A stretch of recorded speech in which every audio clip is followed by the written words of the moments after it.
Good evening, friends and family. Good evening to everyone.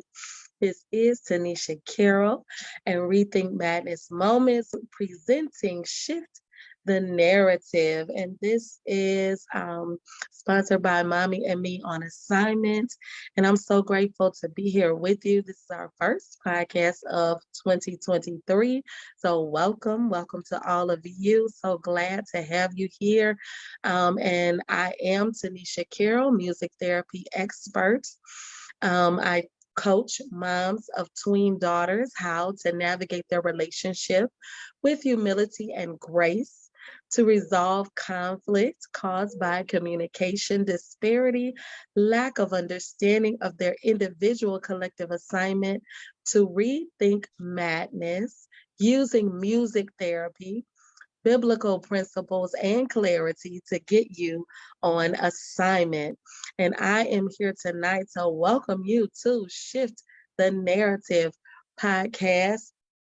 I'm so grateful to have this wonderful woman, educated woman of God here with us tonight to give us some insight on relationships, female to female relationships, mother daughter relationships from a therapeutic and biblical perspective. And I want you all to welcome Dr. Barbara Warner Martin. And just to give you a little bit of background about her, she is a native of Port Gibson, Mississippi. She started her higher education journey at Alcorn State, but eventually went on to Tougaloo College in Mississippi. And she has a earned master's degree and doctoral degree in clinical psychology from Auburn University. She also from Tougaloo. She not only received a degree in psychology but also in mental health, which I didn't even know that was a specific, you know, major, just mental health. And so in addition to her clinical work, she has fulfilled a lifelong commitment to teaching, training, and mentoring future psychologists through serving at various universities in the United States. Dr. Warner Martin works from a premise of believing that every human being is of value and sees her role as a therapist, psychologist, or behavior change agent. I love that, as being the catalyst by which seekers of treatment may have an opportunity to become enlightened and consequently empowered by the knowledge of their innate value and potential. So we want to welcome you, Dr. Warner Martin, to Shift the Narrative podcast. Thank you so much. Thank you so much. It is my pleasure to be here with you this evening in this space. And I pray that we will have something very positive to come of this encounter. So thank you for having me. Absolutely, absolutely. So I wanted to just start just giving you an understanding of last year I started with Mommy and Me, and I've been talking with primarily mothers of tween daughters. Okay, so the ages 8 to 12. And that's that, of course, that group where they're expanding their reach, they're trying to figure out where do they fit. They're not babies anymore, but they're not they're heading in the teenage direction, but they're not fully in that teen group yet where they may have a little bit more freedom and that kind of thing. But these tweens are trying to find their place. And as mothers of tweens, we are trying to find our place because we're trying to understand them, and specifically, we're focused on daughters because I think that when we look at the relationship between mothers and daughters, then we can really see how female relationships play out in our world. because sometimes I'm sure you've heard it said, oh, I don't do women, Mm-hmm. or we don't get along. I don't get along with women. I only have male friends. And I've never really understood that as a woman, as a daughter, as a mother. And my mom did not portray that to me. She had lots of girlfriends. And, so I did not experience that. And I always questioned the females who were like, I don't do women. And I'm like, but you a woman. So how do you not do women? Right, So right. I want to know, from your perspective, what is this idea, I don't do women, Mm-hmm. that has inundated our culture? Have you experienced it, and how do you deal with it? Mhm. Okay, so well, to answer the last question, yes, I have experienced that kind of demeanor and that kind of posture, and people who present with that. What I'll say is that I like the way that you kind of talked about how when children are in the tween stage, they are really sort of grappling with multiple, developmental issues, conflicts, maybe even, right? That sort of guide and steer their their paths forward. Of course, mom and dad play, as you indicate, a huge role in that. But what I'd like to say at the outset is that there are many, many, many different variables that impact how we emerge from those developmental experiences, right? As Hmm. psychologists, and I am a child psychologist. I don't know if I mentioned that, but when you're a child psychologist, you must, by definition, Auburn taught me this well, learn to work with everybody because children don't bring themselves in, right? So you must be prepared to deal with every developmental level.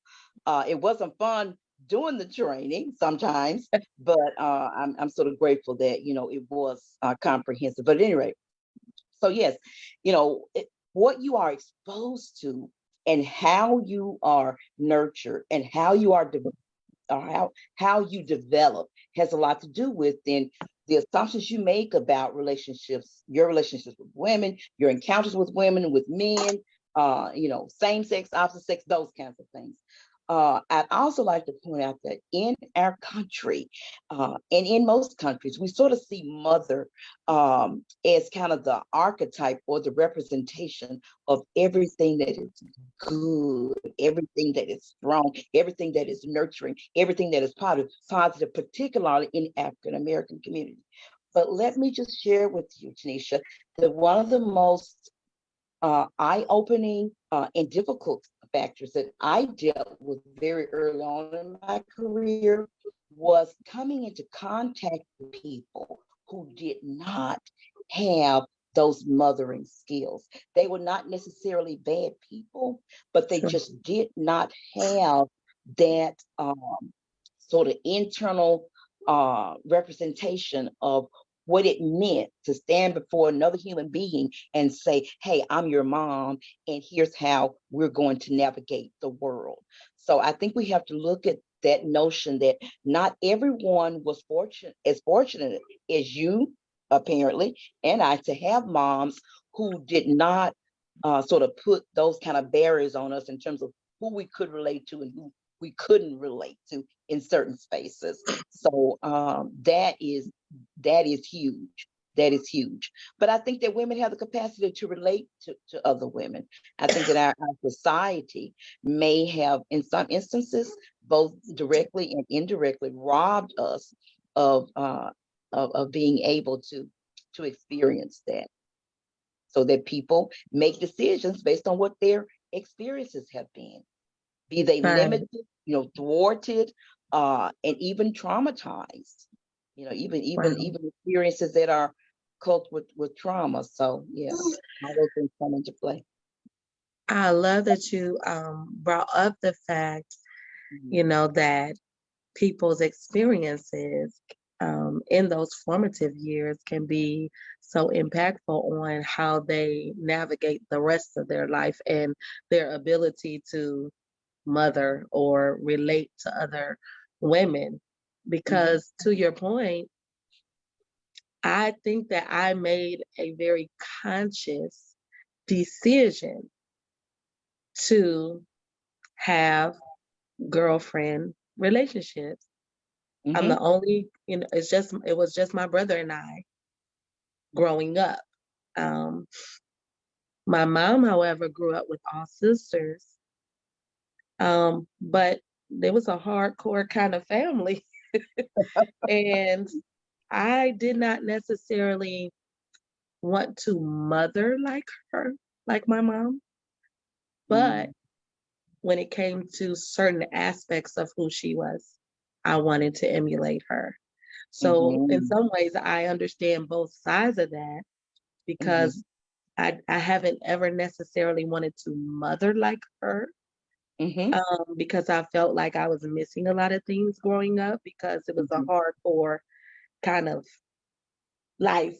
Like, this is what it is. We just grew up in Mm-hmm. that era, like nowadays kids can ask questions and we couldn't. Mm-hmm.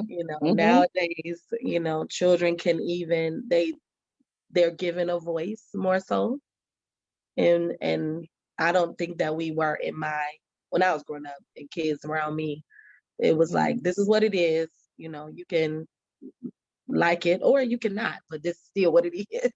Mm-hmm. And Mm-hmm. so with that, I personally made a conscious decision and sought out, okay, how do I relate to other women? How do I come into a positive relationship with women? What do I have to do that? And if I be honest, I don't even know what it is that drew me to that. Probably because I just always wanted a sister. Mm-hmm. So those types of relationships is what I wanted because I wanted sisters. And I Mm-hmm. didn't have sisters. I have a bunch of cousins, girl cousins. So I use Mm-hmm. that a little bit. But Mm-hmm. and so that was how I navigated. And so what I have found in working with these moms is that sometimes we are either looking for how to be the opposite of our mom, Mm-hmm. or we want to be just like mom. Mm-hmm. um or we feel like mom has not,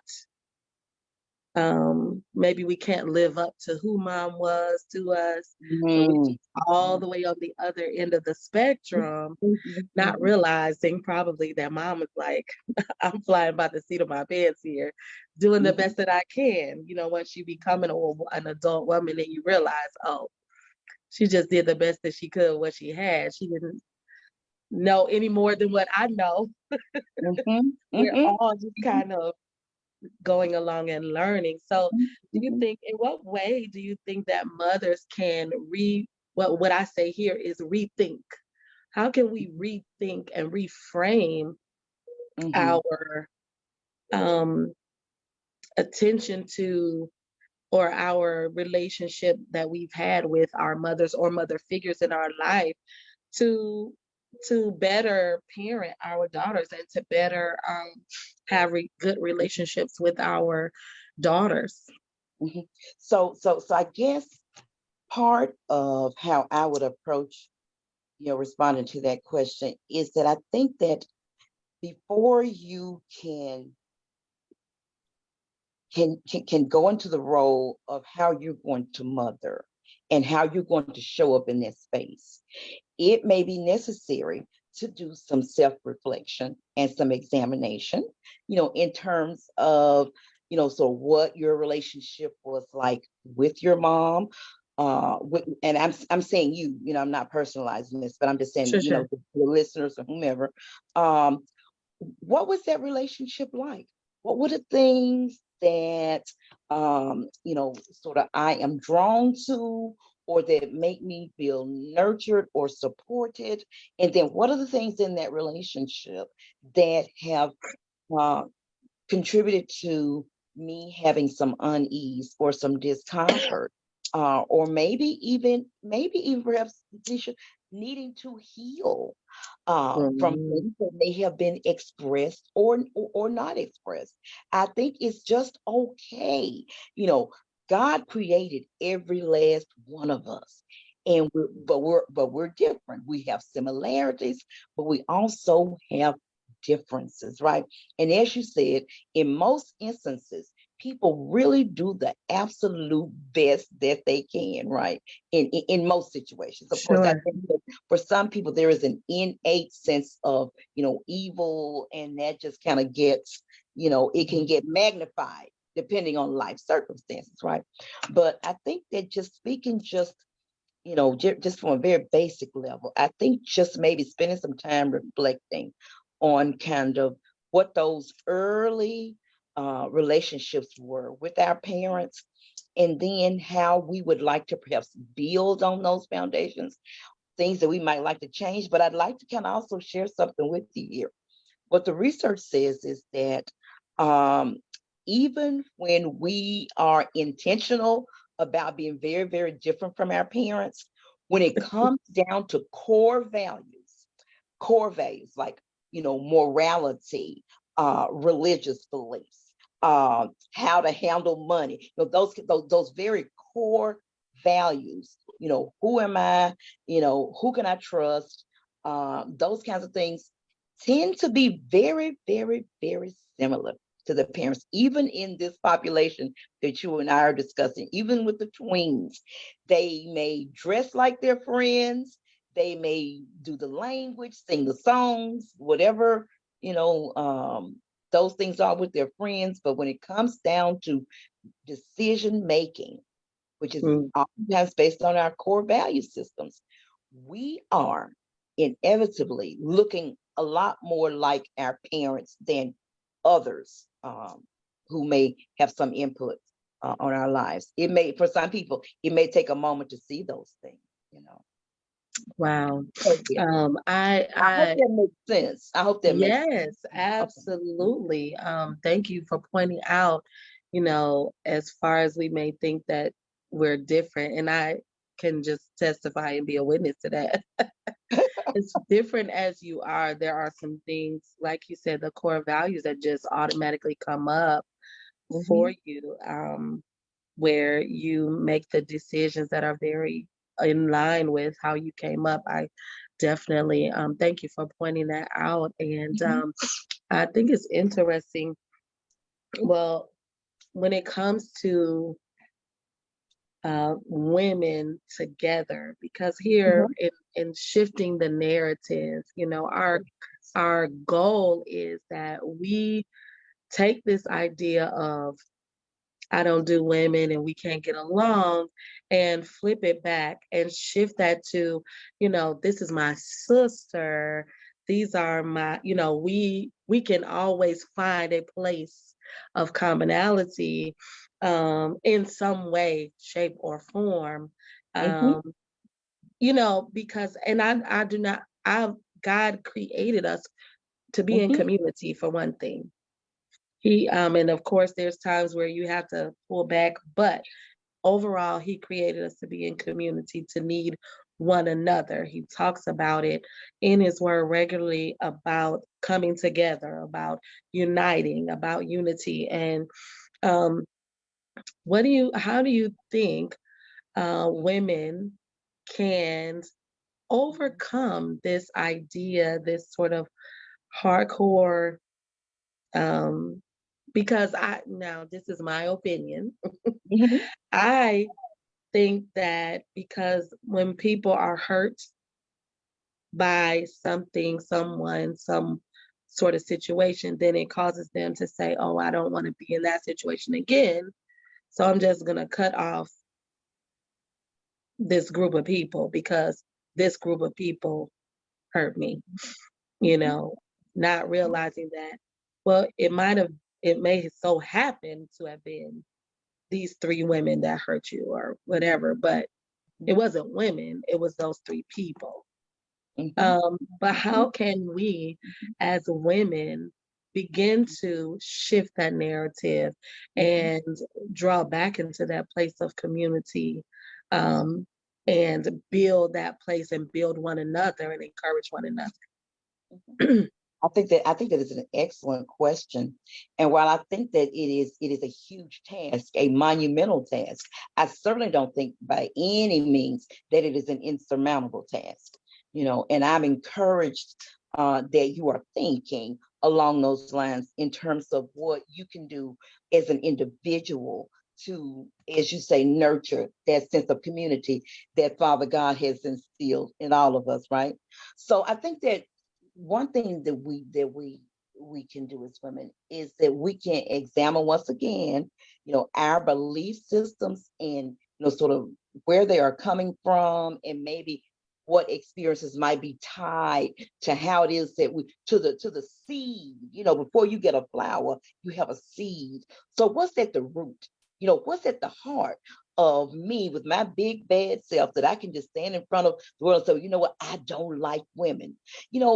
Have you really examined that? Are you saying that you don't really like yourself? You see. So once again, some reflection there. And I think something else that we have to combat is we have to look at institutionalized racism in the African American community and what it has done to our subconscious tendency to look at a brown, skinned woman, a brown woman, and say, okay, so there's not enough of anything in this world, so we must compete.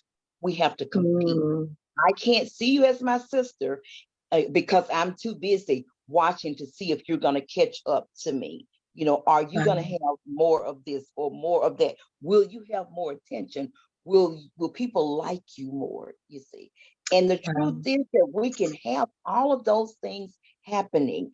People coming with different levels, different skill levels, different abilities, different missions, different assignments, if you will. Yet there is commonality. There is commonality.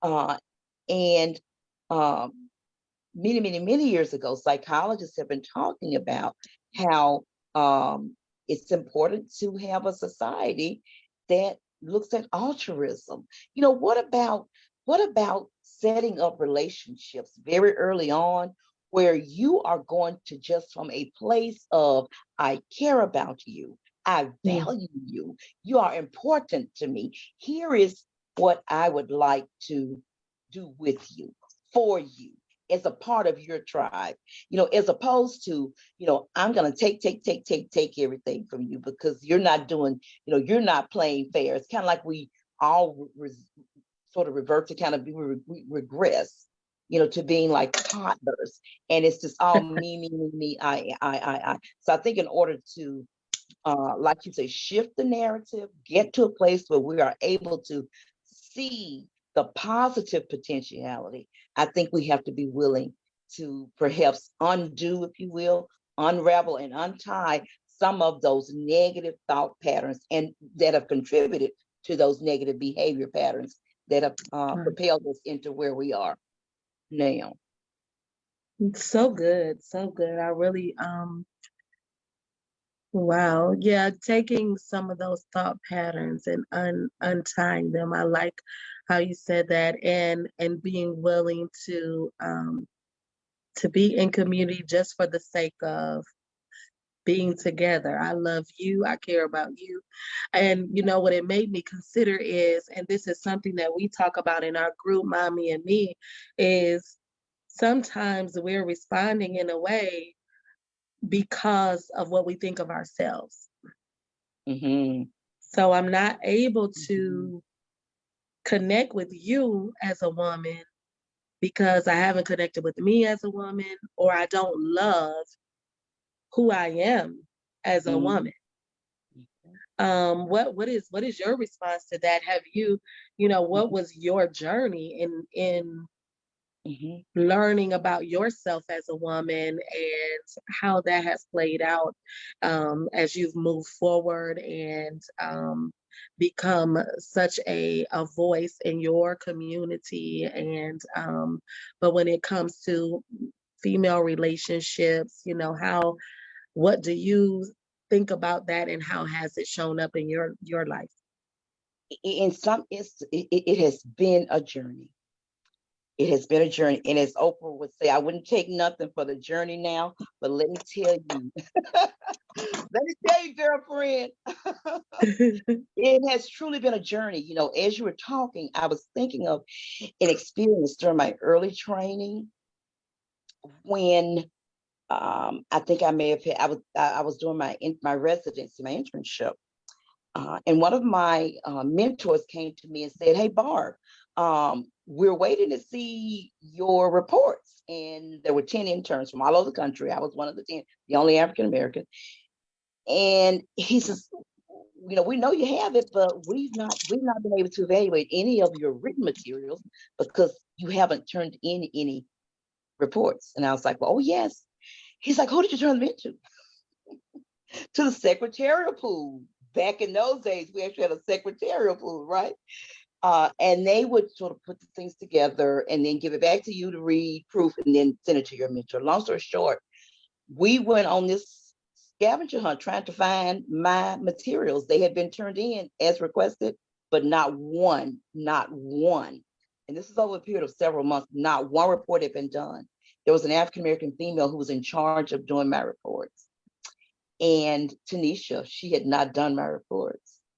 Wow. And when the mentor questioned her about it, kind of, looked down, looked really embarrassed. I mean, I felt bad for her. She looked really, really helpless. Helpless. She said, "Well, I'm so sorry. I should have done that. I really don't. I don't have a." I was like, "What?" So when he walked away, I was like, "Can you talk to me about that? Can you tell me what that was about?" She said, "Well, when you walked in thinking you owned the world, the way you walked in here, it was like you had that confidence and you were not afraid. And I just wasn't gonna do your reports. I just, yeah, Wow. I just wasn't gonna. I never told the administration and my mentor that she actually said that because she could have been dismissed for that. But I remember going home and just being devastated. I was living in Oklahoma City at the time.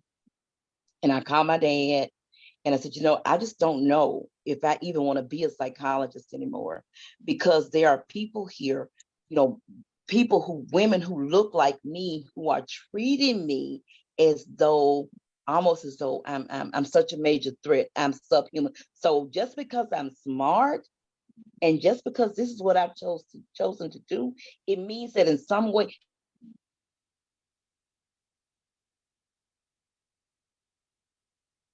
Oh, your phone went on mute. actually that experience is still painful when I discuss it. So Yeah. then I just say, well, okay, this is not everyone. And along the way, I had other experiences like that. So what I have done is I've tried to go back to the drawing board each time and take what is good, what is powerful, what I know is of the Holy Spirit, what is of God and what is not. And I've taken those things, Tanisha, and just tried to sort of build a cadre of skills that enable me to not be afraid to be me. And I'm telling you, it was difficult. It's been hard, but it's been worth it. It's been hard, but it's been worth it.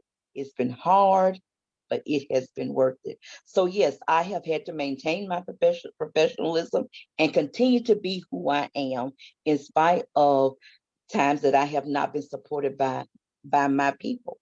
And part of that Wow. too, I think, with the whole mental health stigma and how if you are dealing with mental health, then by definition you must be like something akin to like a witch doctor or whatever that is, so that I can't relate to you because you apparently think that you want to get into my head and maybe you want to do hypnosis or I don't know what it is people think, but Wow. I mean, I'm a behavioral change agent, and the only time I want to understand what's going on with your internal processes is when I'm doing a psychological evaluation. Yeah. Other than that, I have enough things in my world to keep me busy, right? To keep me Okay. going. So yeah, that is an astute observation. It has been difficult.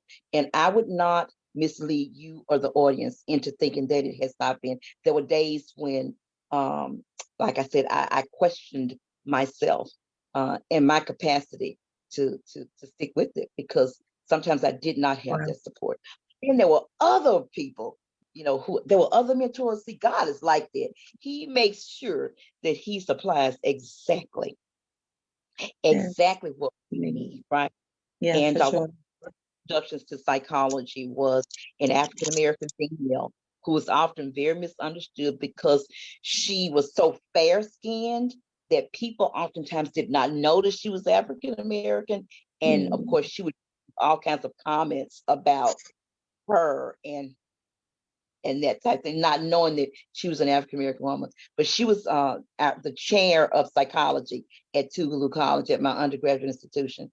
And she was an awesome, awesome woman, awesome psychologist. And I am just honored to have been mentored by her. So, yes. wow. I mean, thank you so much for sharing your testimony about this. And the fact that what I always appreciate is women when when we're able to really say, hey, it hasn't been an easy journey, but it is a journey that that's achievable. It's something Absolutely. that we can obtain, just being willing to look at ourselves, Mm-hmm. look at our situation, and shift the narrative. Like we have to, of course, the phone rings. Your mind was bringing on.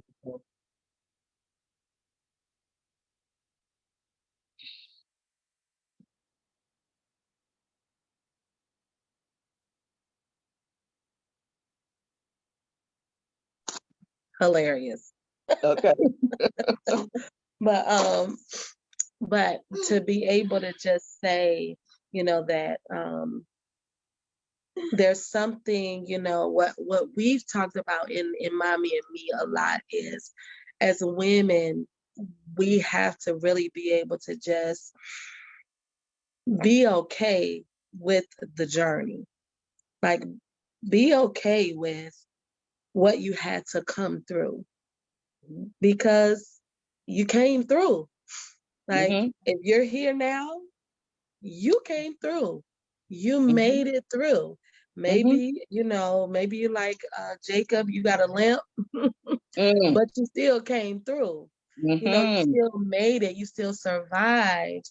And allow that to be the motivation to to rethink and reframe how you want to move forward, because you had to make a decision in that moment with that woman, that secretary. You had a decision to make, because you could have ended her career that day. Absolutely. Yes. And you made the decision, like, but the grace that you showed her Mm-hmm. probably really impacted her, because she understood, like, Mm-hmm. you are really holding this in your hand. And if you were like her, you maybe could have used it as a trump card, Mm-hmm. at any moment, Mm-hmm. but you did not. Mm-hmm. um and even the idea that you came in thinking you were all these things, I think that is amazing, because I Mm-hmm. think it's something that we do as women. Like, oh, you think you, no, no, no, Mm-hmm. you think I'm. Right. And that's okay. Like, to be Mm-hmm. able to compliment, congratulate Mm-hmm. another woman. And I'll admit highly, freely, I should say, that it has taken me years to learn how to do that. Not because I Mm-hmm. didn't like it, but I didn't Mm-hmm. know how to do it with grace, to just Mm-hmm. be kind and to just show love. I can do it with people I'm in relationship with, but Mm-hmm. a stranger, that stranger who would just walk up to you and be like, girl, you look good, or girl, just give Mm-hmm. that free compliment. Mm-hmm. But again, I am intentional about things like that, because Mm-hmm. I know that it is the opposite of how, what I might feel is the opposite of how God really wants me to show up. Mm-hmm. So I go out of my way to and out of my comfort zone to do the Mm-hmm. opposite, Mm-hmm. to in Mm-hmm. order to break that barrier. Mm-hmm. And as women, we have to be willing to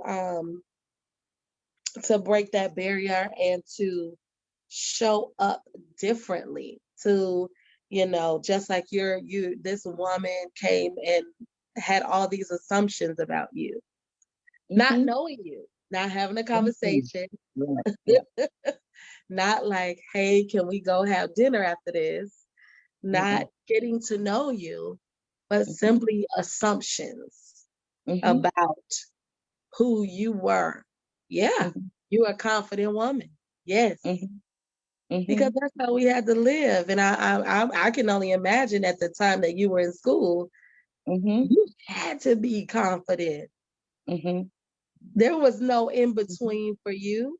You Mm-hmm. you said you were the Mm-hmm. only African American woman in out of 10. Mm-hmm. That's a heavy weight.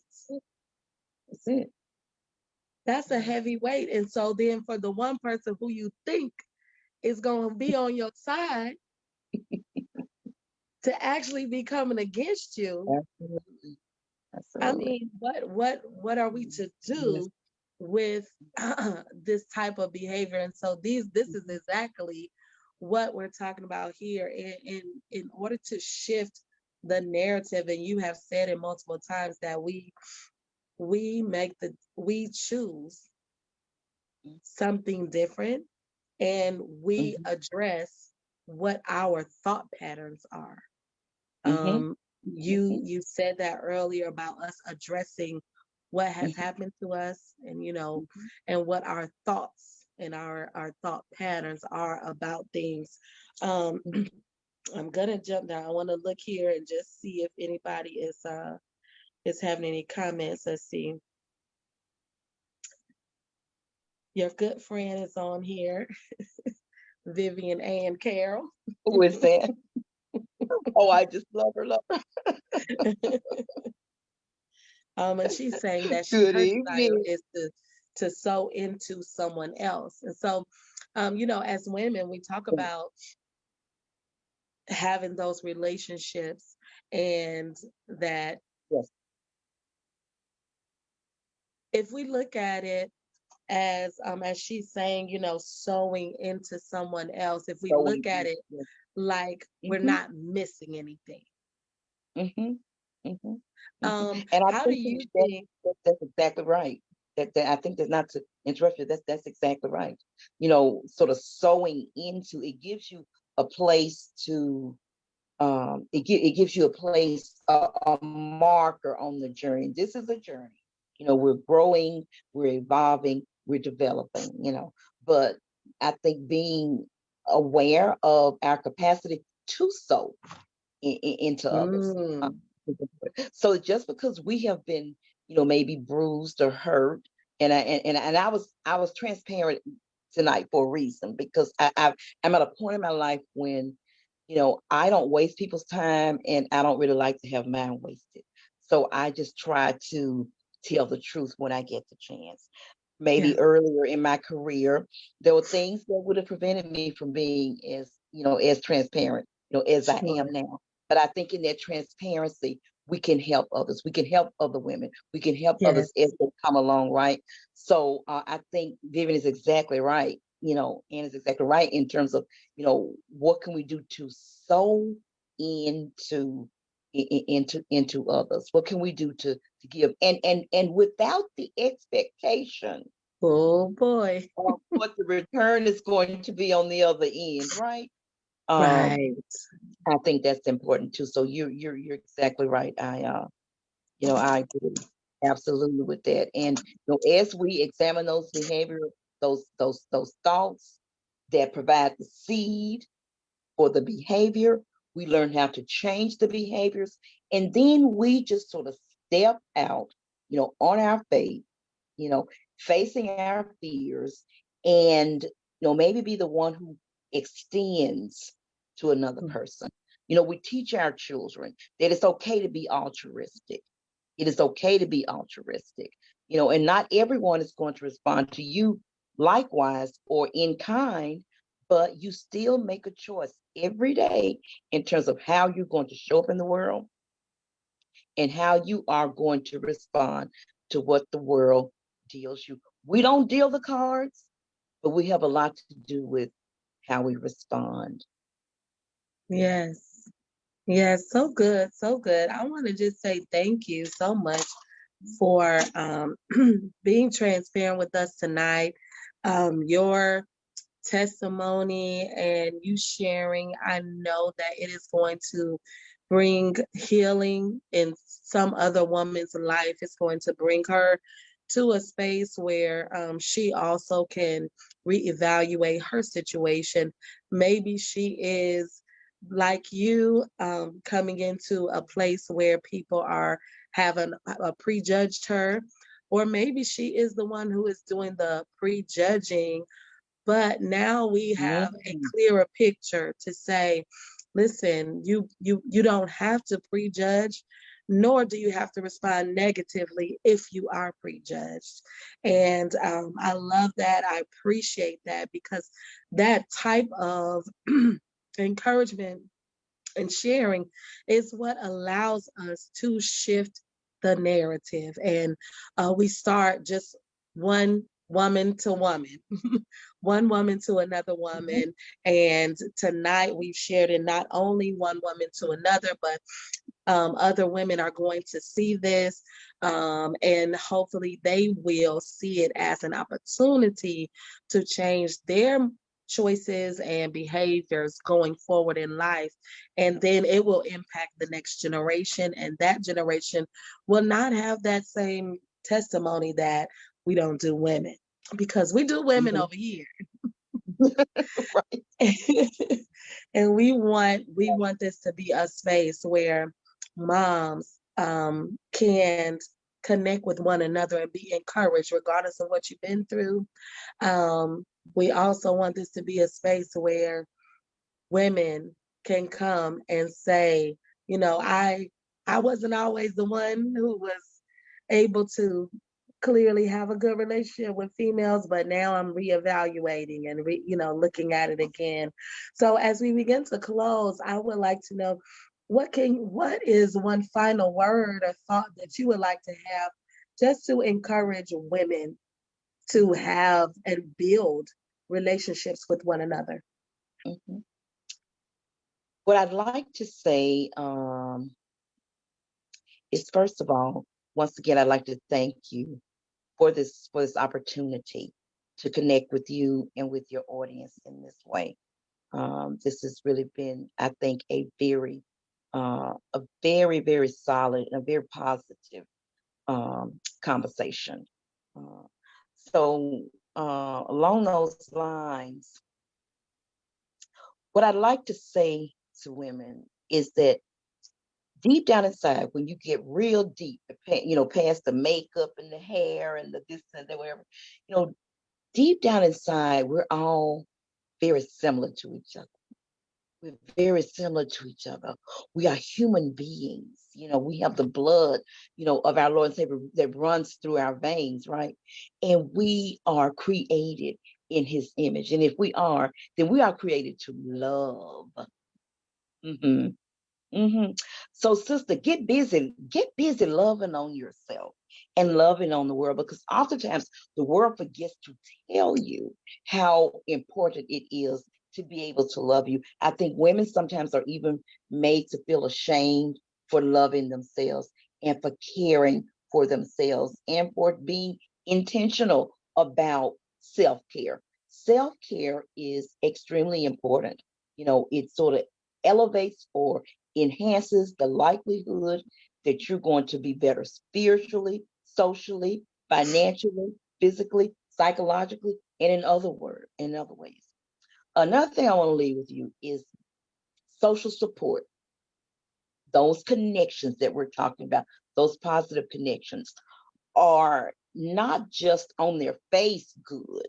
What the research is showing us is that when people have social support, they tend to weather the storm much better than individuals who don't have that social support, regardless of what the storm looks like, how it behaves, whether it's an F5 or an F10, no matter what the storm looks like, people who have solid social support tend to weather the storm a whole lot better.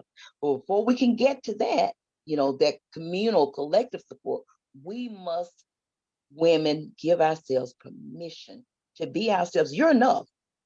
You are enough because God made you to be enough.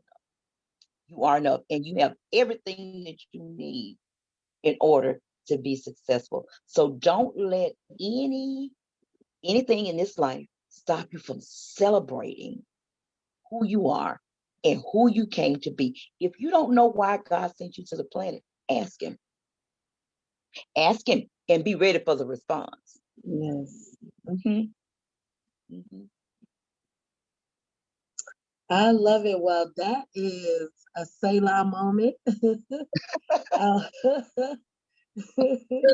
yes, absolutely, absolutely. Thank you so much, Dr. You're very welcome. Warner Martin, for You're being welcome. here with us tonight. And ladies, this word about self-care for yourself first, and then with the communal aspect, I mean, so powerful.